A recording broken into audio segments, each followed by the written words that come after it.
So we're going to go through rhetoric in the Middle Ages. I'm going to go briefly. The book goes through a huge, broad overview. I'm also going to do a broad overview. There really aren't, in this particular section, names.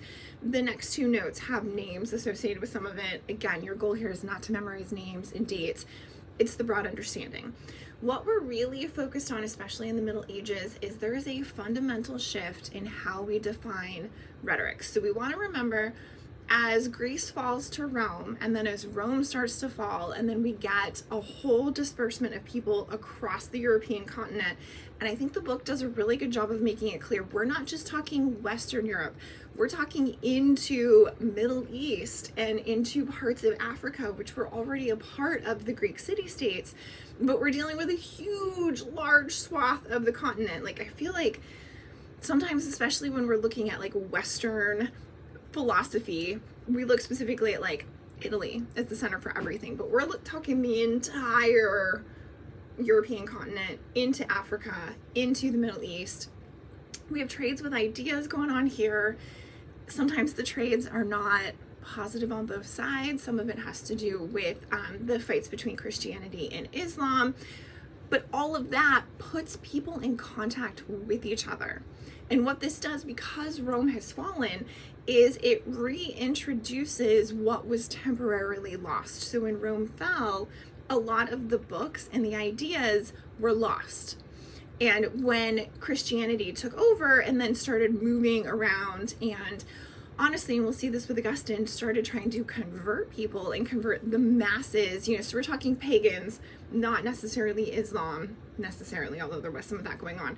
When that starts to happen because of trade with the Middle East, those texts come back. And so who they start to focus on and why becomes a huge thing. And the videos and the notes go through this a lot, but really the big one, especially for this Middle Ages page, the fundamental shift here is the Middle Ages rhetorical theory does not look to Plato. So Plato despised rhetoric, and the Middle Ages were like, okay, we're going to ignore him and we're going to focus instead on Aristotle. And then they do very much like the idea of ethos, pathos, and logos.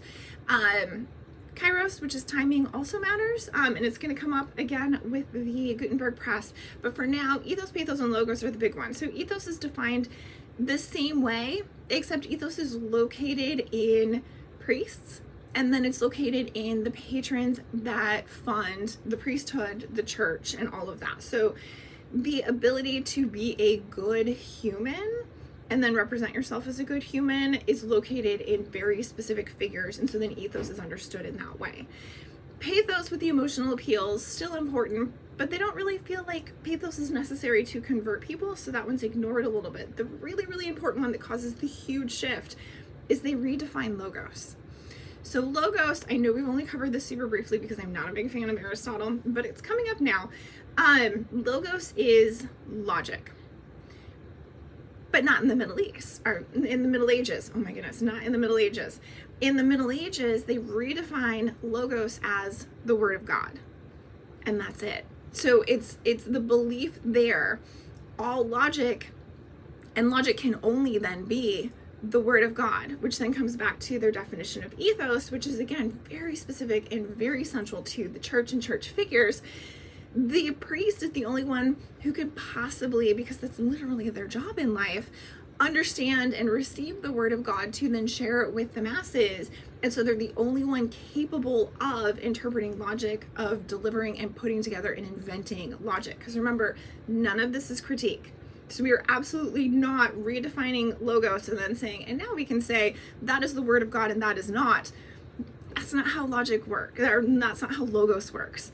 Again, critique doesn't come until the 1960s. We are still over 1,000 years from that happening. We're really just looking at invention techniques. So in redefining and shifting the fundamental base of our invention techniques, how we come up with ideas, we also change who, ethos, can come up with those ideas, and then what is considered appropriate, and we can define and shape all of that. So this shift has a huge impact on governing and who can govern and who can say, yes, that man can have power, or no, that man can't, which is then centered with the church. And then it also shifts who, just has the authority ethos in that particular society.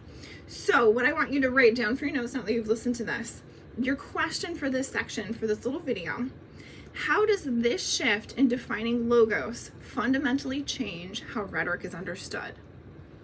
What is it going to do? So we keep talking about politics and society, and then if logos, being the word of God, is what's impacting how these develop and how these interact, what is the fundamental shift you see? What stands out to you?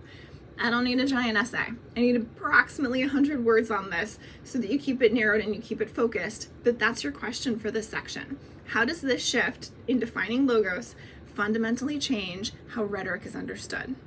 Let me know if you have any questions.